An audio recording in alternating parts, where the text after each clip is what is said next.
People who earn their living in a modern heavy industry seldom engage in the kind of back-breaking toil that was the everyday lot of most workers a century ago. And yet, they earn far more. What has produced these improvements? The offhand reaction of most people is likely to be that labor unions are largely responsible for the enormous progress that workers have made in the past 2 centuries. But clearly, at least for the United States, that cannot be true. After all, in the 19th century, when workers did very well, there were hardly any labor unions at all. And even today, no more than 1 out of 4 or 5 workers is a member of a trade union. And the remainder do very well indeed, achieving the highest level of living in the world. Labor unions do, of course, benefit their members, but far from being a key to the development of the modern society, they are a throwback to an earlier pre-industrial era, to the agreements among craftsmen in the Middle Ages, or to go back even earlier, more than 2,000 years ago, to the agreement among medical men in Greece. From the tiny Greek island of Kos, the coast of Asia Minor is 4 miles away in the mist. 2,500 years ago, a hospital and medical school flourished on Kos. The great Hippocrates, the founder of modern medicine, worked there.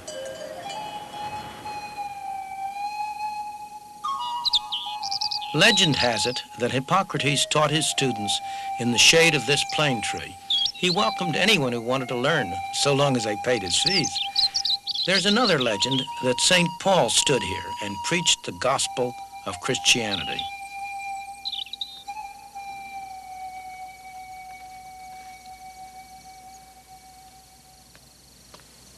What isn't legend is that Hippocrates and his followers started medicine on the road forward to becoming a science.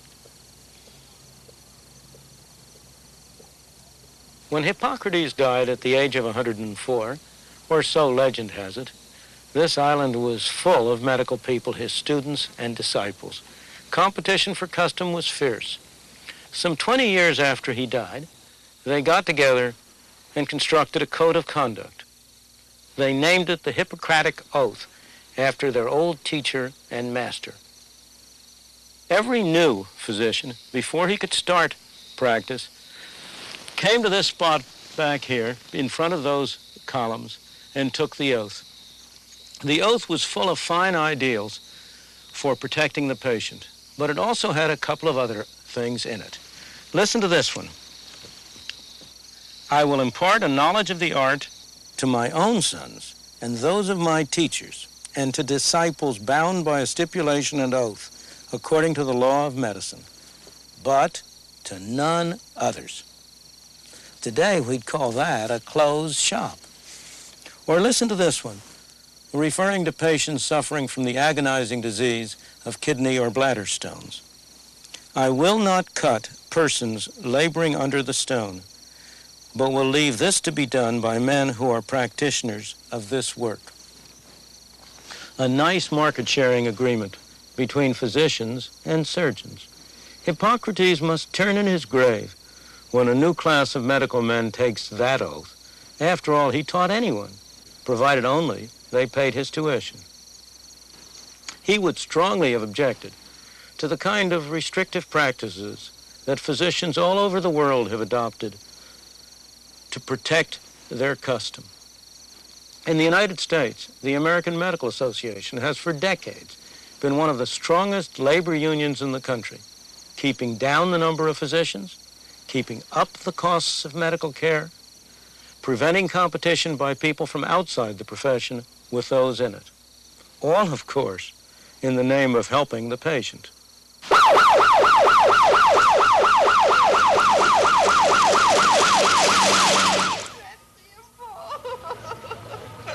Sit up? I don't know. Can you feel this?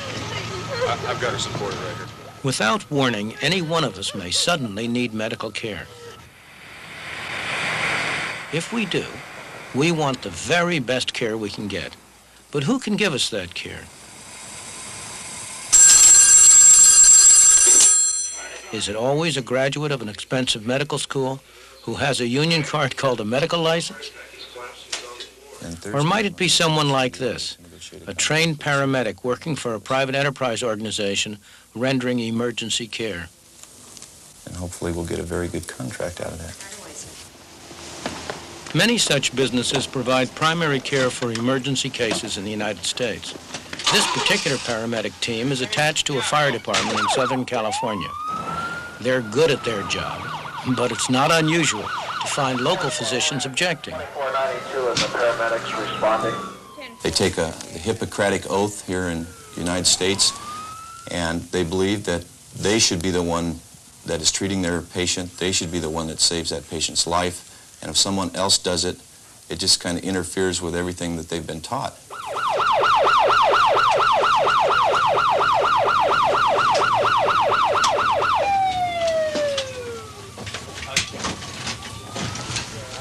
But why should medical care be a monopoly of licensed physicians? Shouldn't anyone who is capable of providing effective help be free to do so? Take your blood pressure here. Anyone see him go down? Yeah, he was just laying here when we got here. You can be sure that no one will be able to stay in this business very long unless he can demonstrate by performance that he's doing a good job. Joe Dolphin knows that very well. We've taken some statistical samples of the kind of effectiveness paramedics have in California. To give you an example of that, in one district of California that we serve, which is a county, which is populated to the extent of 580,000 people, before the introduction of paramedics, less than 1% of the patients that suffered a cardiac arrest where their heart stopped lived through their hospital stay and were released from the hospital. With the introduction of paramedics, just in the first 6 months of operation, 23% of the people whose heart stops are successfully resuscitated and are released from the hospital and go back to productive work in society. We think that's pretty amazing. We think the facts speak for themselves. However, relating that to the medical community is sometimes very difficult. They have ideas of their own. Respiration's 12 and regular. Right. All right, looks good to me, Dave. Okay, Scripps, how are you reading this down there? Okay, you guys ready to go? Yeah. All right, check for it. Scripps says code 2. Code 2? Disputes between union and non-union workers are not always as high-minded as between organized medicine and Joe Dolphin. One day in 1978, workers at a coal loading dock on the Ohio River in southern Indiana continued to work after the mine workers union had called a strike. That night, a crowd of armed union men invaded the site. And then they fired a little building setting here after they fired Mr. Teagarden's car here, and threw another firebomb into the trailer. Others had run on back and were firing trucks and shooting holes through tires with handguns. I'd gone back beyond the loading dock here, was standing back in there, and could hear them shooting and the air escaping from truck tires. Of course, there was so many people moving around and doing so much damage and setting so many things on fire, a whole lot of things going on at one time. We should have been heavily armed and shot these people, did something to stop such destruction. I wouldn't have believed that a rabble-rouser could have gathered together that many irresponsible people to come onto a person's property and do this kind of destruction until I'd finally seen it done.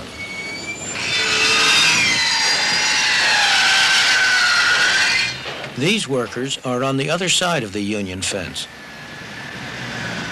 They're building 2 Social Security offices in Baltimore. On this government project, everyone's a union worker.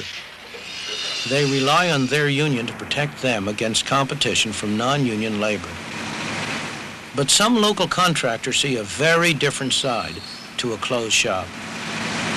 We don't feel that anybody should be denied a choice, and we feel every man should have the choice if he wants to be unionized or not. Not legislative, not saying he must belong to a union. We feel when you tell a man he must belong to a union or he must do this or that, you're taking freedoms away from this man, the freedom of choice of this businessman here to choose me, to do business with me. All business needs this right to choose to do business with each other.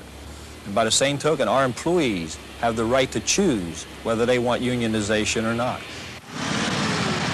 On this government site, authorized personnel only really means unionized personnel only.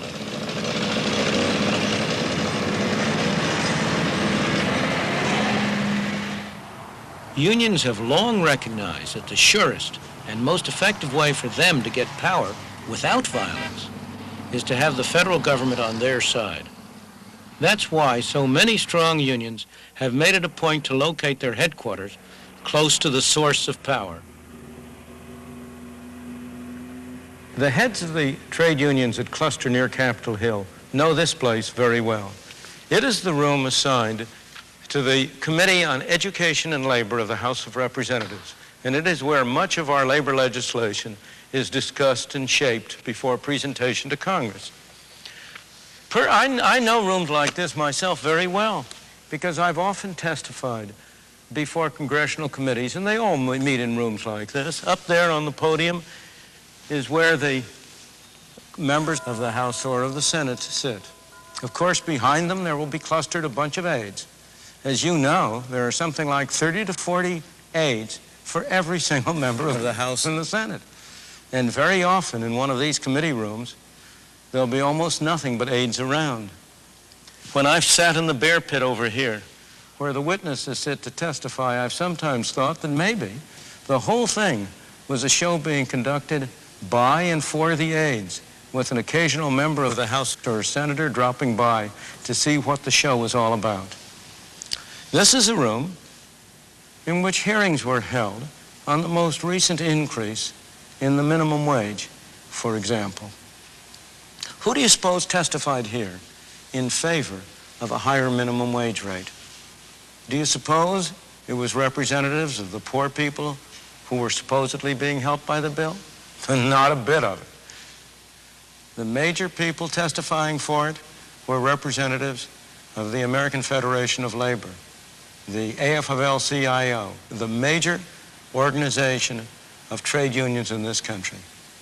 There's hardly a member of one of their trade unions who works for a wage anywhere close to the minimum wage.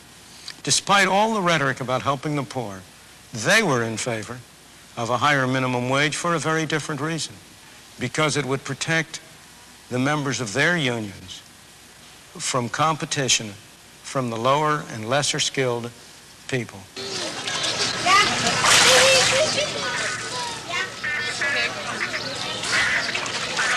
To see the effects of minimum wage laws in action, go to a place like this, where they sell quick and inexpensive food. You don't need much training to start work on this job. It used to be a traditional training ground for the unskilled.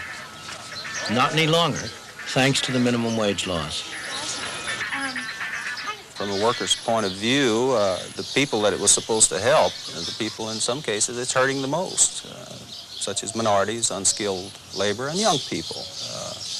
A businessman, especially a small businessman, cannot afford to bring in these people at the higher wage. They are willing, however, to take apprentices and to train them. That's very difficult to do now under the minimum wage laws. The people who are discriminated against most by a high minimum wage rate are the people with low skills, which includes a disproportionate number of Negroes. Indeed, I have for long believed that the minimum wage rate was a most anti-Negro piece of legislation on our statute books, not by intention, but through its results.